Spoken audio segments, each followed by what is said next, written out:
আমারে যে উহুদের ময়দানে দান দান শহীদ করে রক্তাক্ত করছে তুমি শোনো নাই? আমি যে 14 দিন পেটে ক্ষুধার তাড়নায় পাথর বাঁধছিলাম উম্মত, তোমার মনে নাই?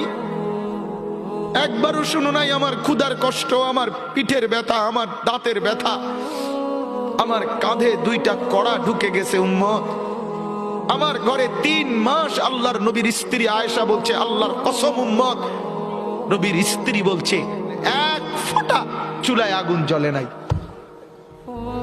নওজোয়ান আপনারা বলেন বাপ, আজকে যাদের 1 বছর 6 মাস 2 বছর কোনদিন ফজরের নামাজ পড়েন না, দিনের পর দিন রাতের পর রাত যায়, এভাবেই 6 মাস, এভাবেই 1 বছর, এভাবেই 2 বছর, আপনি জানেনও না ফজরের ওয়াক্ত হয় কখন, ফজরের জামাত হয় কখন। মেরে মুহতারাম, আমার ভাই, আমার বন্ধু, বলো